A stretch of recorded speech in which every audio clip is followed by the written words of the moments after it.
and welcome to the latest Aviation 2020 video interview. I'm Ben Colclough, with me is Eddy Pieniazek, the Global Head of Consultancy at Ascend. Eddy, we've just finished the first decade of the 21st century. What do you think have been the significant events of the last 10 years? Well, we began the decade in a period of traffic growth with record airline profits and also a peak in asset values. And we ended the decade in an economic trough, the financial crisis and record airline losses. And in between, it's been a bit of a roller coaster period of 10 years.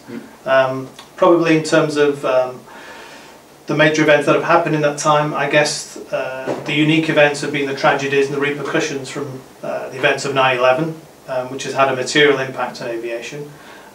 There's also been some feel-good factors in there as well. We had the first flight and the entry into service of the A380. And just about making it into the last decade was the first flight of the Boeing 787, which again is something that we're looking forward to making its presence felt in the next decade.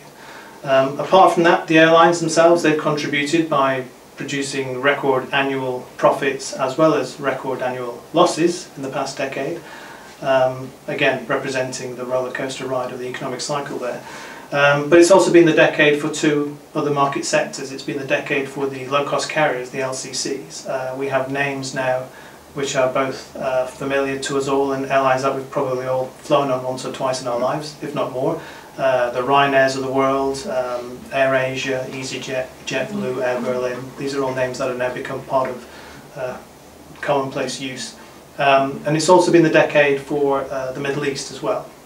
And there it's a different type of carrier and a different type of network, in as much as we have Emirates and Etihad and Qatar Airways all making their presence felt and building up some pretty strong hub and spoke networks there as well. Probably finally, in terms of significant events, we've got the 70 to 100 seat regional jet market, which has come to the fore as well.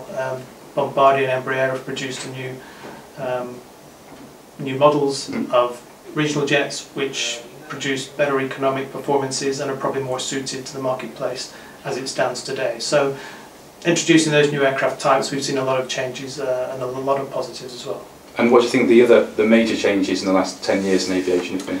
Probably the major changes we've seen are the way we fly and where we fly. In terms of the way we fly, and again probably 9/11 has got a lot to do with that, the world is a much more security conscious place. Security has stepped up at airports mainly because of the insecurity due to terrorism. So the way we fly now, the way we travel, has become a much more cumbersome process, and that's mainly because the infrastructures just haven't caught up with the changes in process through airports. That will change over time, but at the moment, and with the events that we've seen recently towards the tail end of last year, we're still going through those teething troubles of processing passengers safely through airports, and safety is paramount, so it's something that we're all buying into. I guess the other issue there is where we fly to as well, and that's the piece that's changed dramatically.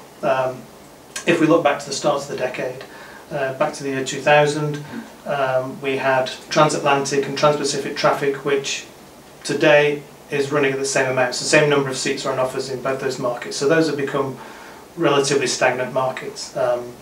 In terms of where the growth has been, this is Asia-Pacific driven, and internal flights within Asia-Pacific to Europe, Asia-Pacific to the Middle East.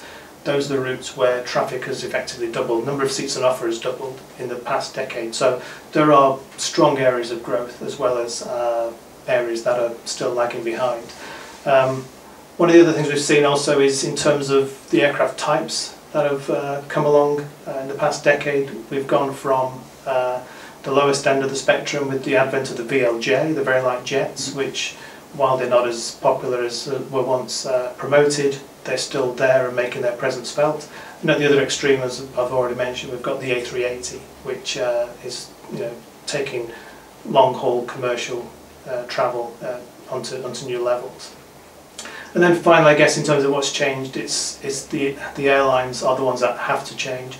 The way the airlines cope with the high fuel price, and we've seen obviously in the past decade record fuel prices, which don't appear to be going away in any shape or form, and also how airlines cope with the cost of travel and and the expense side of things as well as the revenue side of things.